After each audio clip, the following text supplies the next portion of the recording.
Hello, beautiful souls. Welcome back to Let's Talk, a space where we slow down, breathe a little deeper, and have honest conversations about growth, healing, and real life. As we step into a new year, there's this familiar buzz in the air. New Year energy, fresh start, big goals, bold resolutions. And while some of that can feel exciting, for many of us, it can also feel overwhelming, heavy, or even disappointing, especially if past years didn't unfold the way we hoped. So, today I want to talk about the truth behind New Year resolutions. Do they actually work? Why do so many of them fail? And what can we do differently as we move into 2026? There's something symbolic about a new year. It feels like a clean page, a reset button, a quiet invitation to begin again. But we all know nothing magically changes at midnight. You don't suddenly become more disciplined, more healed, or more confident just because the calendar flipped. And to accept that is okay. New Year energy doesn't have to mean reinventing yourself. It can simply mean reconnecting with yourself. Let's be honest, most resolutions don't last past January. And it's not because you're lazy or lack willpower. It's usually because they're rooted in pressure, not purpose. They come from self criticism, not from self compassion. They're too rigid, too big, or disconnected from real life to begin with. When resolutions are driven by shame, like I need to fix myself, they almost always backfire. Lasting change doesn't come from forcing yourself to become someone else. It comes from meeting yourself where you are and taking one honest step forward.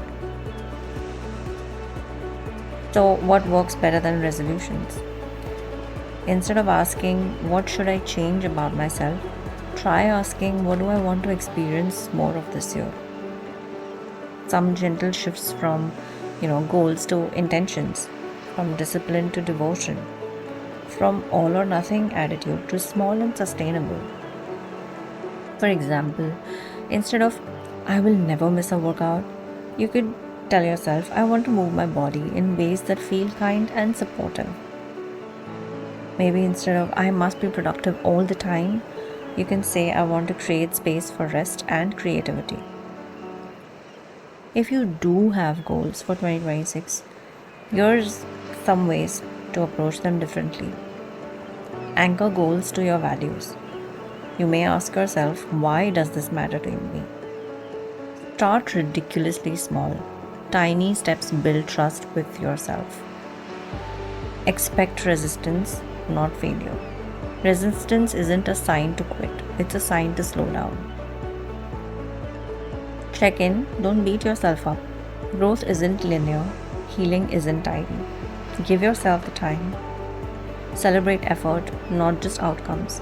Showing up counts, even imperfectly. One of my favorite practices is choosing a word for the year. It's not a goal, it's not a rule. It's just a feeling, a direction, a gentle compass. I invite you to ask yourself, how do I want to feel in 2026? What energy do I want to carry into my days? Some examples could be ease, trust, staying grounded, nourishment, courage, flow, presence. There's no right or wrong word, whatever feels comfortable and convenient to you. Let it find you, not the other way around. Growth after a hard year doesn't look like motivation, excitement, or instant clarity. Sometimes it looks like still feeling tired, still grieving, still unsure, still learning how to trust life again. And that is growth, my friend. We often expect growth to feel like confidence and forward movement. But after a difficult year, growth is often quiet, invisible, internal. It's learning how to breathe again after holding it in for so long. Choosing to get out of bed even when the weight of the past still lingers. Saying no without guilt, setting boundaries, letting yourself rest without explaining. Growth after a hard year is less about becoming, more and more about allowing yourself to be human. Sometimes the bravest thing you can do after a hard year is not rushing into your healing, not forcing positivity, not turning the pain into productivity.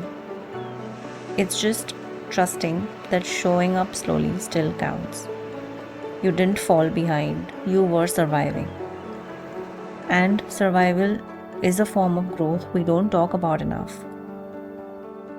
For so long, success has been defined for us as do more, earn more, achieve more, prove more. And yet, how many successful people are deeply exhausted, disconnected, or fulfilled? Redefining success means asking yourself a very different set of questions. Do I feel aligned? Do I have space to breathe? Do I feel like myself? Do I have peace? Success doesn't have to be loud. It doesn't always have to be visible. And it doesn't have to make sense to anyone else but you. Success might look like choosing mental health over hustle, leaving spaces that drain you, creating a slower life, feeling safe in your body, trusting your own timing. When you redefine success, you stop chasing validation and start cultivating contentment. And the most powerful part is that you no longer measure your worth by outcomes. You measure it by gently living. External achievements are easy to list.